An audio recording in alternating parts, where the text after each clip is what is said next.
evening and welcome to the Black Robe podcast. I'm Carol Mitchell.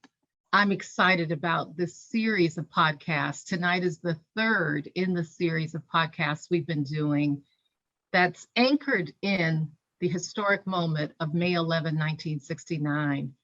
We're so pleased tonight that at a time that we considered a very sacred time of year, a time when this year in particular, we are just a few days beyond Passover, a few days beyond Easter, and in the midst of Ramadan observance.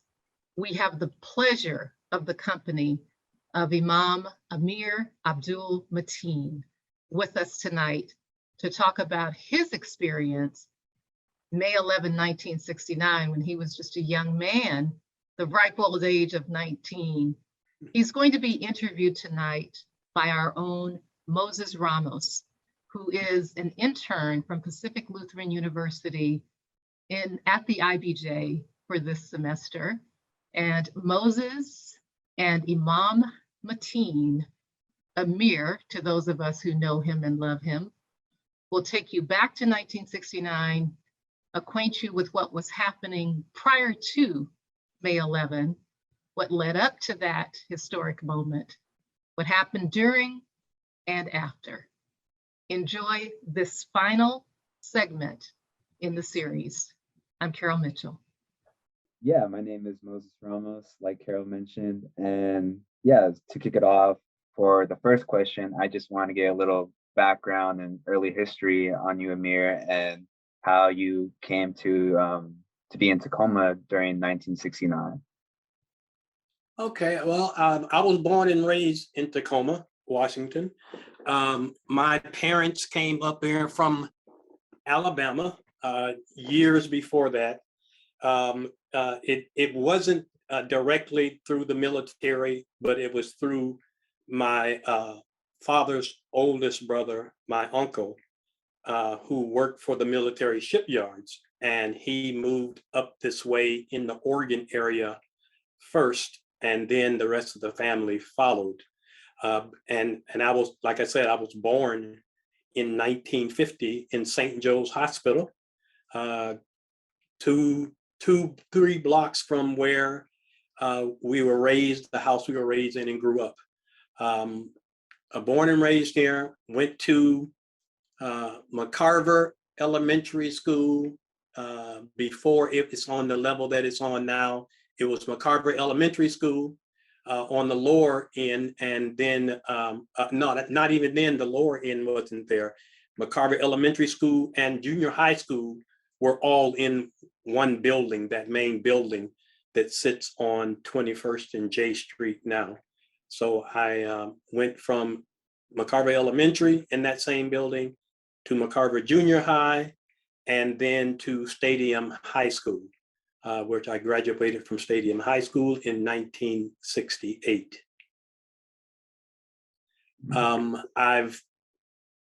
You want me to continue as far as my resume, or would you want to ask the questions and we move along? No, you can go ahead and talk about the rest.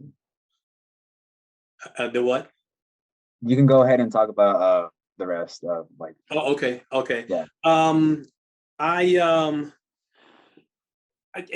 One of my first jobs that I had was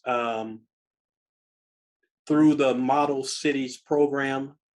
I think that was about 1972, 1973, at the Youth Contact Foundation. And the Youth Contact Foundation was an off branch of the Central Area Employment Office.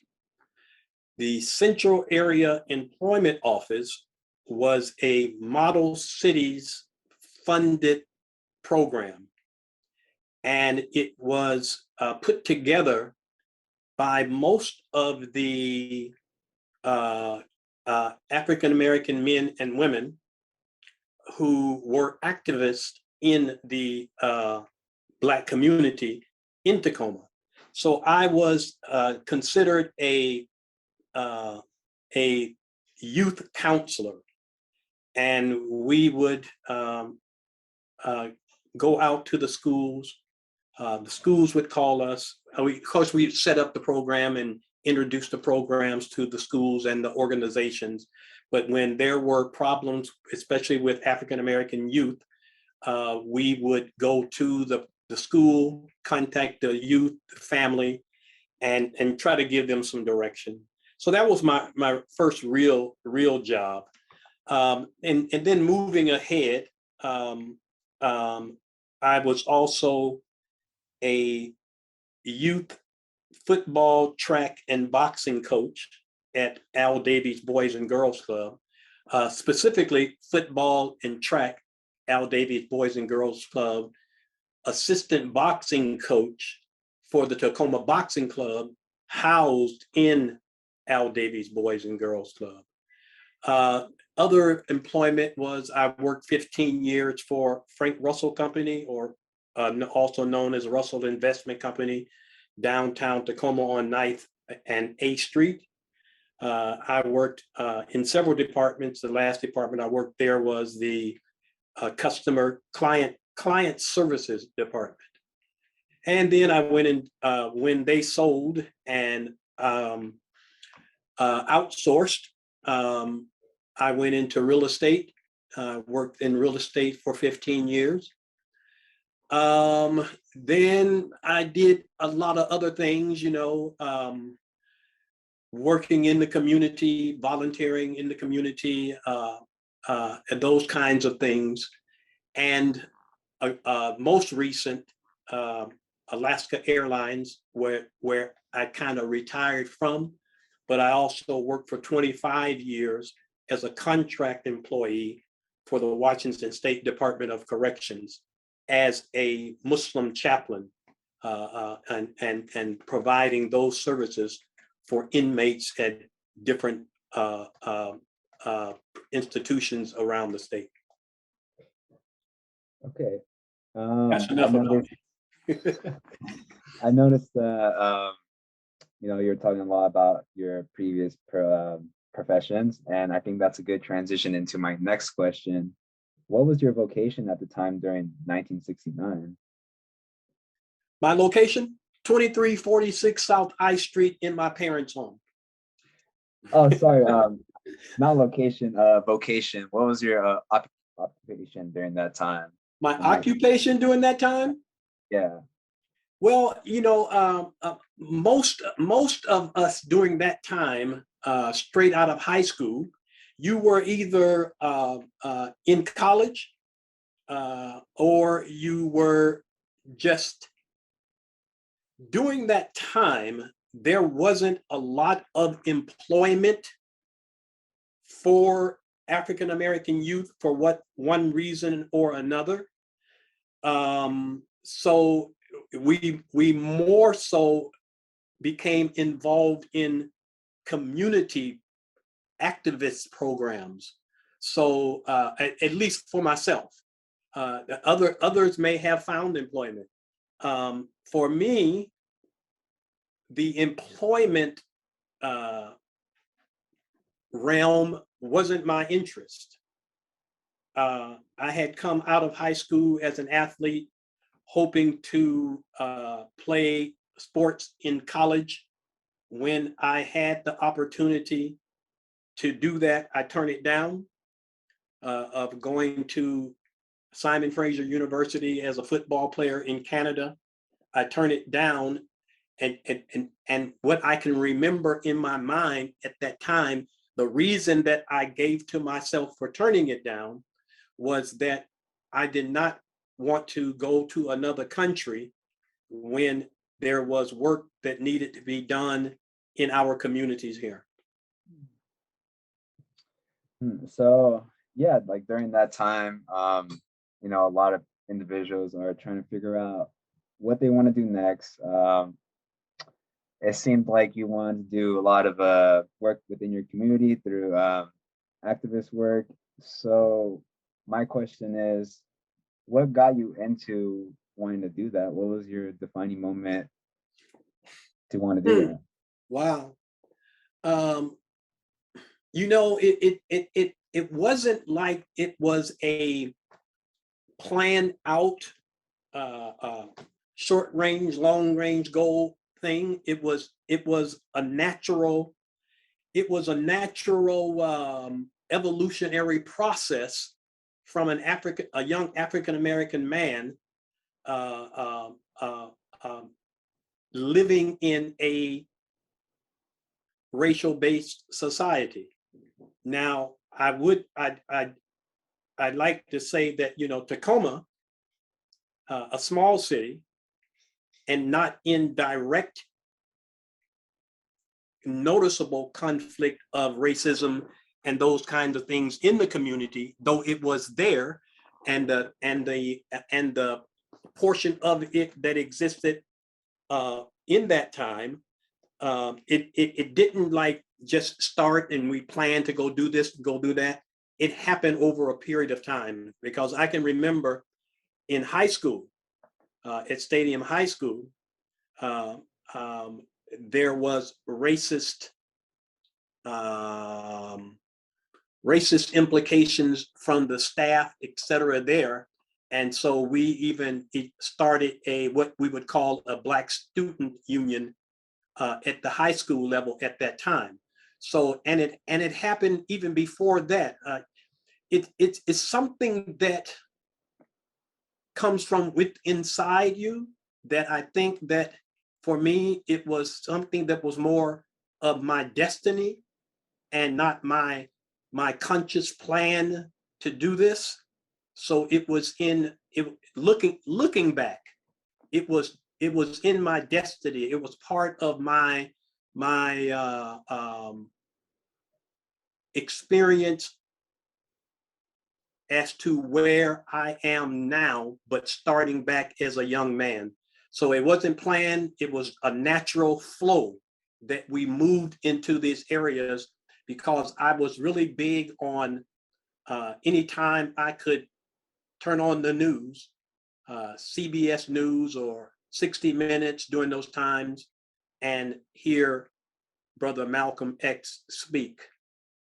Any newspapers that we could get to read about Dr. Huey P. Newton, and those types of things. Those were the external influences that met the internal desire.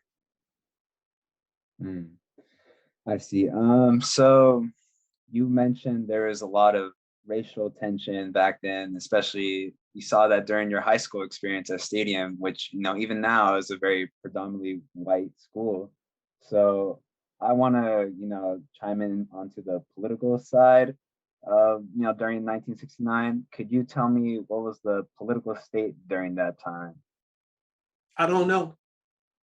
I wasn't into politics. It didn't interest me.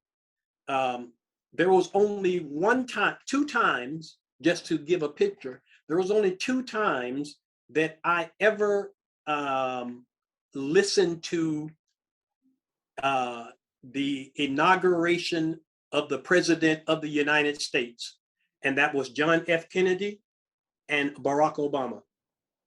All the others, I have no idea what they said, what they wanted to represent.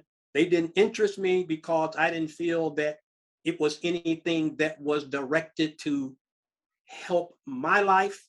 I didn't have that kind of a thought focused in at that time, but it didn't pull me in that direction because there was nothing there giving interest to where my mind was set at that time.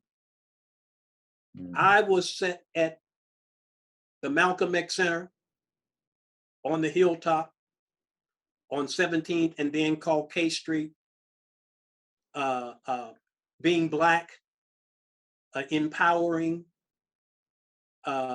being aware, and doing my role to make everyone around me aware of what I was aware of by a coin term, by any means necessary. And that does not take a necessary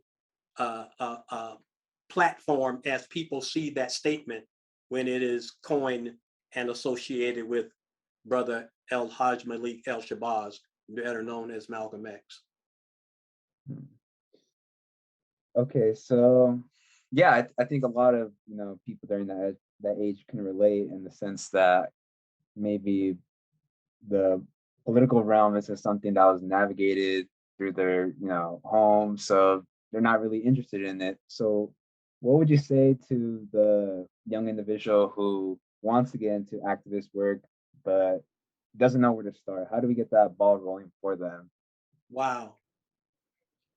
How does one get started into it? These days I would first say, follow your heart, do your research, find the niche that you want to focus on, where the areas of problems, whether it's racism, whether it's injustice through racism or injustice, period. You got to understand the time of the youth today and the time of the youth back then, the only common denominator is that of youth and searching for yourself and trying to figure out what this life is all about. But I would say to them, find yourself, find your spirituality, and find, I mean, to me, it would be kind of hard to say, to advise, because there's so much going on these days. Our youth today are being bombarded with atrocities of influences, external influences. So I would say, find yourself, find out who you are, and find that niche of expertise that, for lack of a better term, stay focused and follow it all the way through. Well, I think our younger viewers are really gonna, reflect on what you just said. But before we go into the nitty gritty on the Mother's Day uprising, I just wanted to ask, what was the relationship between those in power in government and the people, their people, especially the Black community in Tacoma? Well, as far as governmental power for me in Tacoma, I knew no more than the immediate so-called or called African-American leadership in Tacoma that were working from or in contact with or associated with the political realm of that. And those were the men who worked for the NAACP, Tacoma Urban League, Model Cities, the Central Area Employment Office, and that. Anything outside of that was only viewed through the media, and the media, as you know, as they still don't give the true picture of everything. So, and we didn't have the internet. You better remember, we didn't have no internet. We were 19 years old. We didn't have a cell phone. Any phone calls that we wanted to make from anywhere to our friends was a landline at our parents' home. So we had to depend on word of mouth communication from state to state, city to city, heart to heart, soul to soul. Black Panther newspaper, Muhammad Speaks newspaper, etc. I don't think I ever picked up a Tacoma News Tribune. This is just me. Others may have, but those were our communication devices. People moving here from other larger cities, giving information like Black Panthers, etc. So we had to really, in Tacoma, Tacoma is isolated. Tacoma to Washington is isolated. It is in the northwest corner of the United States, as we all know. And that is over 700 miles or so from Oakland, California, or San Francisco, California, and then over 3,000 miles from New York or Detroit or Chicago or Mississippi and all types of things. So we had to deal with these realms, political, if you want to say, from our own perspective and from what fed into us from other larger cities and our own desire to find a Black Panther newspaper, find the Muhammad Speaks, or any other literature that that drew an interest towards the Black man living. All right, well, with all that said, for my first question relating to the Mother's Day uprising, what do you recall about the weeks leading up to the uprising? I remember you mentioned before on our call earlier that you really want to talk about, things that led up to it. So what was that exactly? Yeah, and again, it's all afloat. And again, you got to remember also that it's 2022 and this was 1967, 68, 69. There was the, Dr. Martin Luther King assassination, Malcolm X assassination, JF Kennedy brothers, the Kennedy brothers assassination, and then other assassinations around the world in third world countries that you only knew about if you had a line in with people like Malcolm X. So all the things that led up to it was a combination of what we experienced in Stadium High School. Stadium High School was right in the old money town of Tacoma, and most of your rich kids went there. And I think we only had one African-American teacher there. So we dealt with it on a day-to-day basis. And a lot of it was suppressed when we got involved in athletics until it became an issue on a collective side. And then we started to move. You got to remember 1968, what do they call that era? They call that era an age of awareness. So we were just coming into an age of awareness during those times of what was going on around us politically, racially, etc. So those things added up to that, leaving high school, facing life as a 19-year-old out of high school, spending maybe 3/4 of education at Tacoma Community College, not finding interest there because it just wasn't offering anything I wanted. Looking back on it, and I'm not knocking any kind of college program or education. It's just not anything that grabbed my interest. So what grabbed my interest was hanging out in the community at the Malcolm X Center.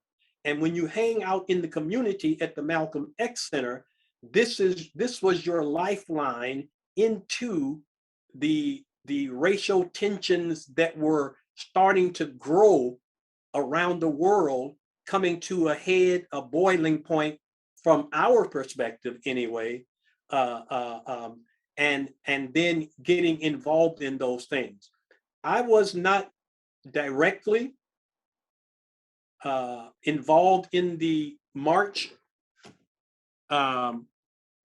during that time in front of the county city building. We were hanging out at the Malcolm X Center. There were white boys, because of the racial tension and the protest around the assassination of Dr. Martin Luther King and Malcolm X. And because we protested and made ourselves visible, they came to our neighborhoods and harassed us. One of the things that jumped off in the riot that I was involved in was some white boys driving down through K Street and trying to run over and yelling, slang N words, etc., while we were in front of the Malcolm X Center. And, we weren't having that. We had been in a mindset because we had leadership per se, but older African-American men who were activists and wanted to make us aware.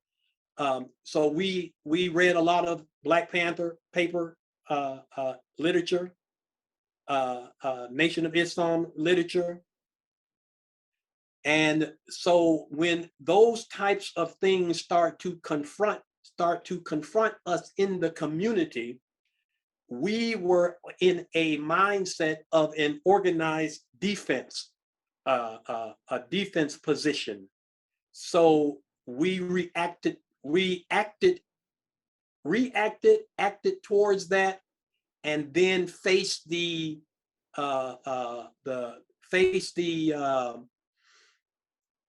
results of the police coming into our area and harassing us and arresting us for defending ourselves. Yeah, definitely a lot of different factors played into the moment of the Mother's Day uprising. What do you believe was the most, the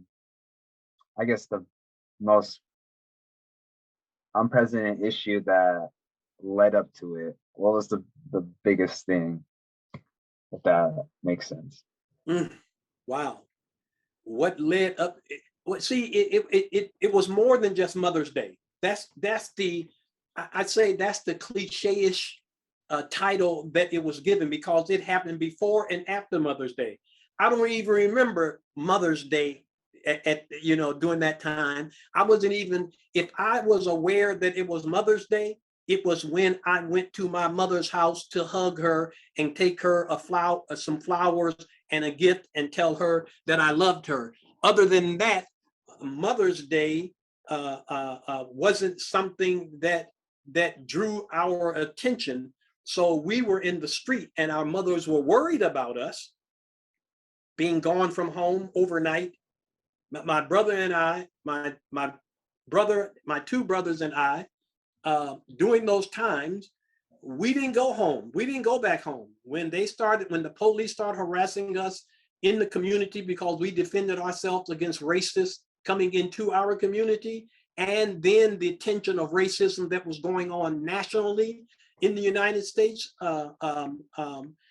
we refused to go home. We stayed at our so-called organizational house and talked and organized and did the best that we could to survive and to let the world know from a street corner on 17th and K Street in front of 24 Flavors, kitty corner of Malcolm X, to protest what was going on in our community.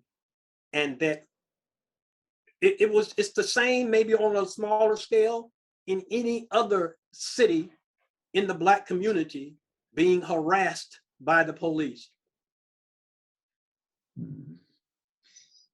So I remember reading about the uprising, and following the days after, there were demands that the people of the Hilltop community were voicing to the people in power at the time. Do you recall what those demands were and why it was important to voice those out? Yeah. The calls for demand was, equality, justice, just as they are today. I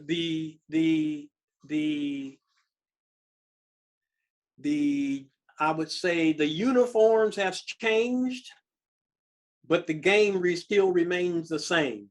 Yes, there is progress, but I remember, those programs and those leaders from political platforms, Urban League, NAACP, etc., making those demands to the political to be in Washington and Tacoma.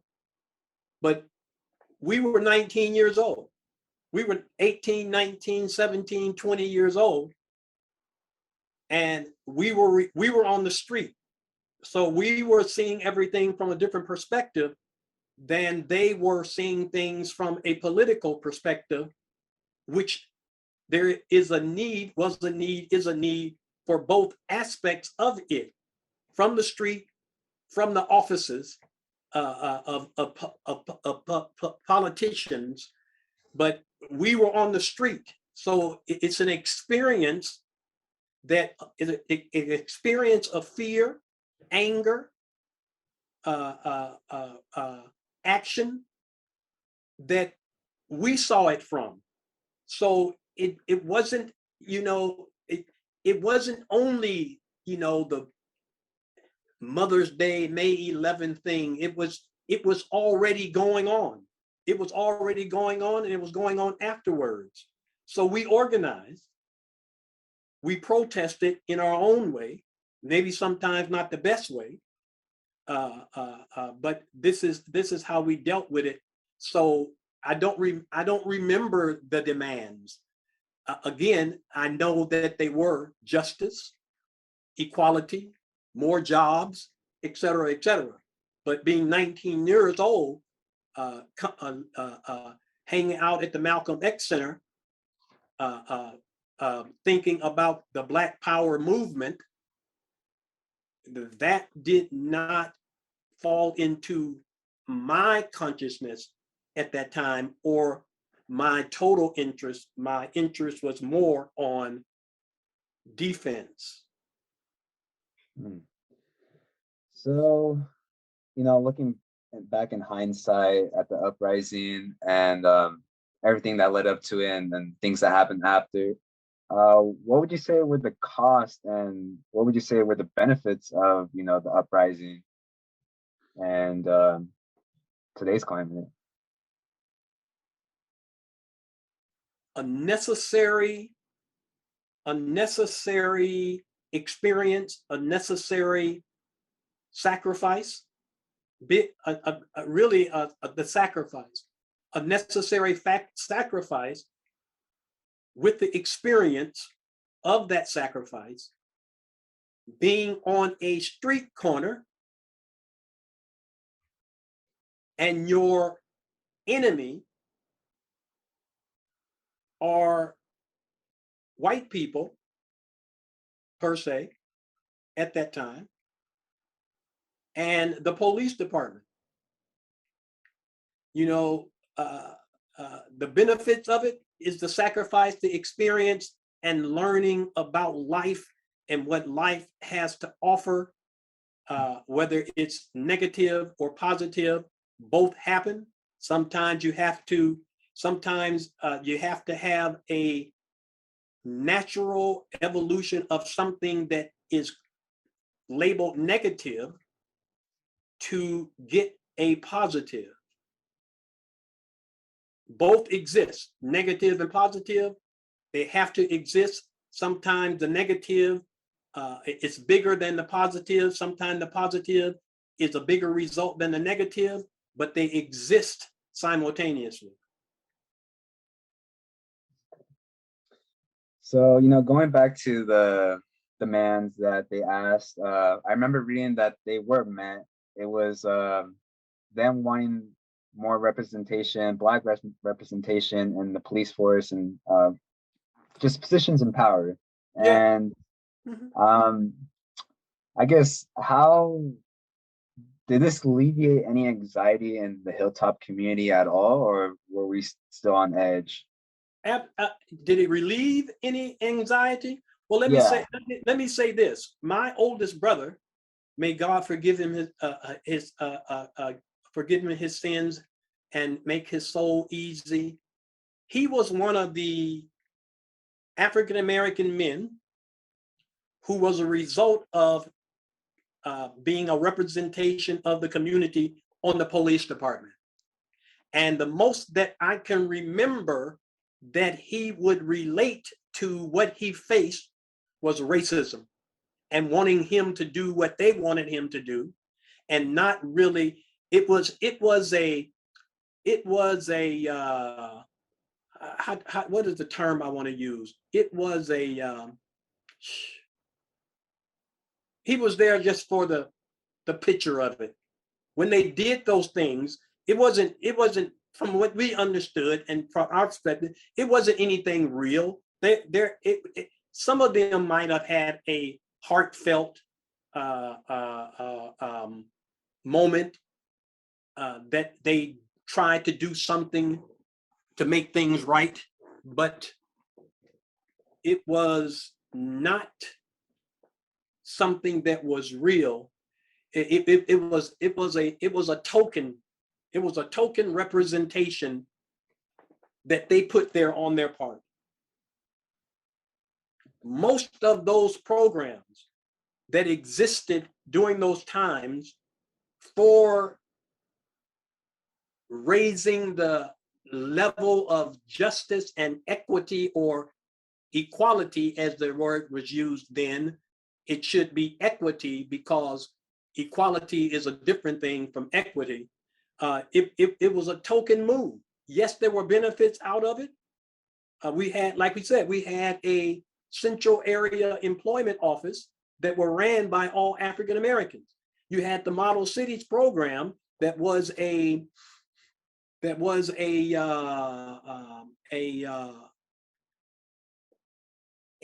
bridge from the white power structure to the Black power structure to helping young African Americans through the employment process and education process, et cetera, et cetera, et cetera. But when you have a job and you go to that job and you face the same racism that you were facing before that so-called positive thing happened, you become more disgruntled. You hear what I'm saying? You become more disgruntled. And of course you learn from it. You learn how to work, you learn how to get a job, you learn how to be responsible, et cetera, et cetera. Okay, cool, fine. But that did not and was not changing in our eyes the injustices that were going on in the African American community, not only in Tacoma, Washington on so-called May 11th, but everywhere, every major city around the United States in America, that this was happening. And it took these uprisings in all those major cities in America to bring attention to it, just to bring attention to it. You know, so a good came out of it. Dr. Martin Luther King, Malcolm X, W.B. Du Bois, and others who were on those major platforms, and we were feeding from that. Some of the benefits were awareness. Some of the benefits were individually to want to learn how to apply yourself, to fill out a resume, to fill out a job application, et cetera. You know, then you had more hired in the state employment office that were African Americans in positions. And let me tell you this, that central area employment office that I'm speaking about, it was under a Model Cities program. When that ran its course, they took the programs that were written by African Americans and stole them and put them in the State Department, hired a few people who were in those programs as token representatives. Yes, some people got jobs out of it because they were being interviewed by African American men and women, et cetera. But even the youth contact program, those programs that were written, the Central Area Employment Office, that were written by African American men and women, were stolen and implemented in the city of Tacoma, and the rest is history. So I have plenty of other questions to ask about, you know, the Mother's Day uprising, but I really want to get into, you know, our whole thing we've been talking about lately is passing down the blueprint to the younger generation. And I wanted to ask, what kind of advice would you give to young leaders and Mm, how to navigate the activist pathway. mm, mm. Young leaders, again, know who you are, know your legacy, where you come from, know the history of the African American people in America.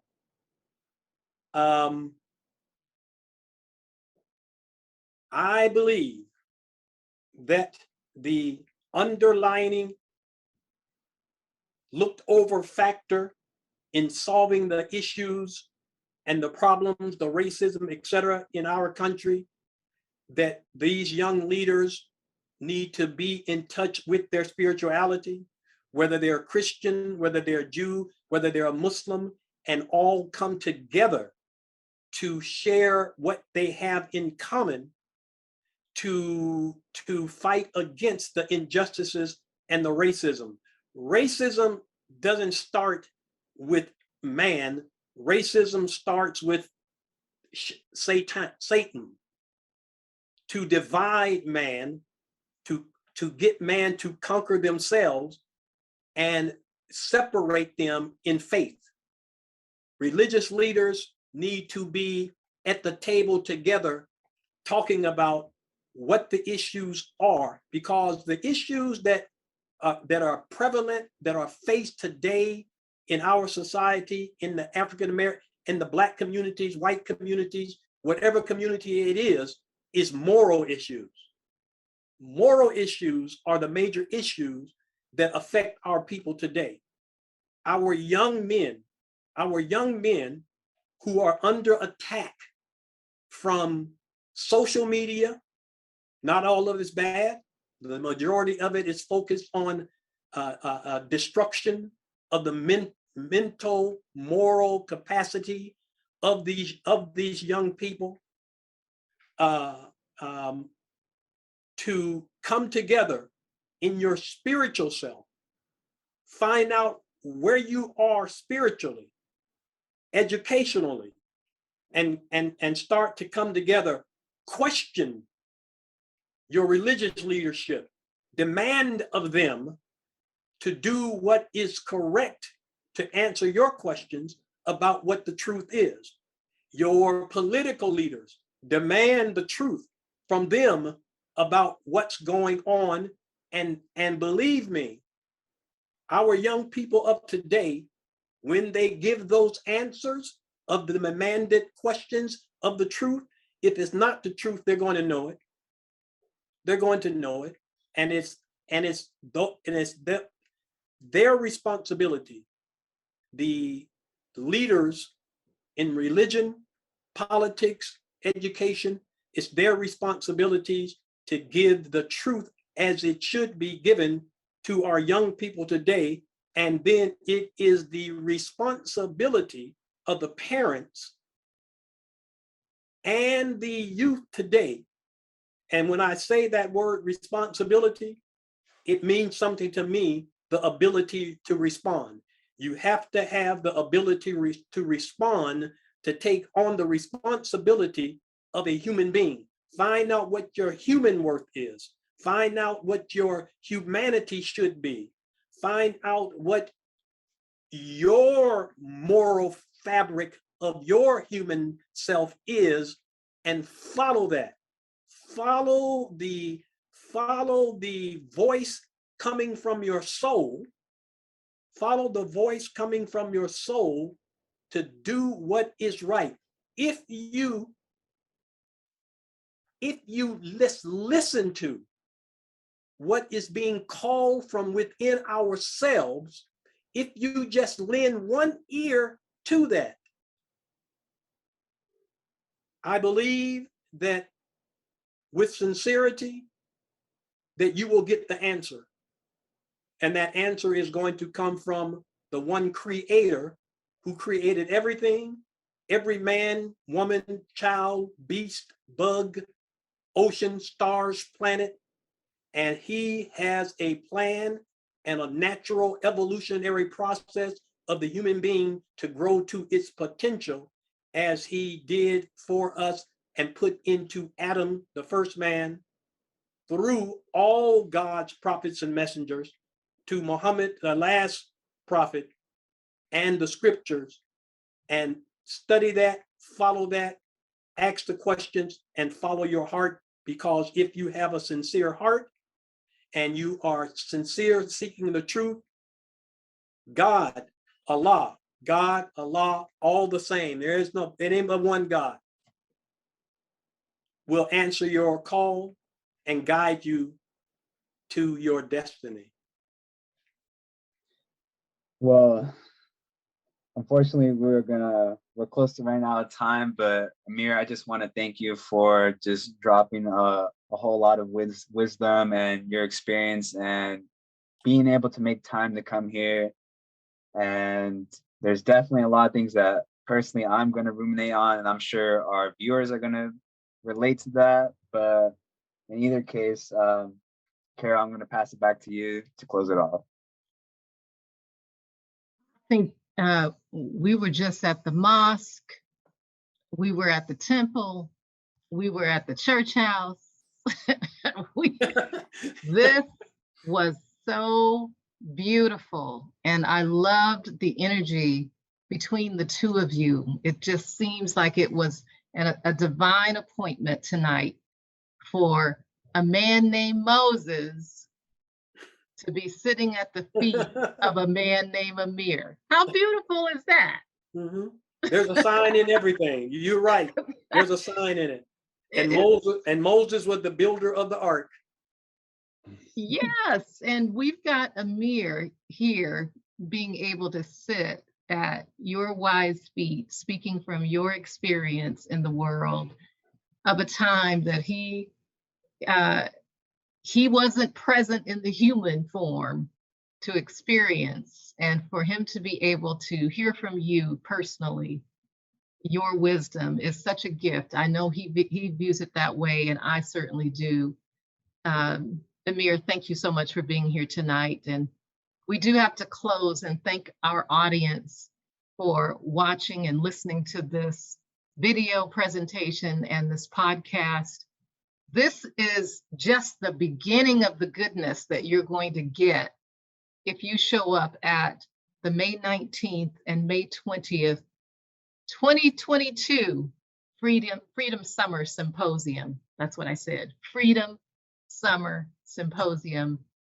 The beautiful voice of Amir, of the beautiful Rosa Franklin, James L. Walton, Bill Barsma, and others will be together on a legacy builder panel, and you'll get to see them all live and in person on May 19th. So you don't want to miss that. And on May 20th, young adults like Moses Ramos and others are going to answer the call to action that you've been listening to over these last 3 podcasts. They're going to have a response. They're going to take on that responsibility that you talked about, Amir. I want to close and repeat what Amir said tonight. Follow the voice coming from your soul to do what's right. And on that note, thanks for watching. I'm Carol Mitchell. We'll see you next time. Peace.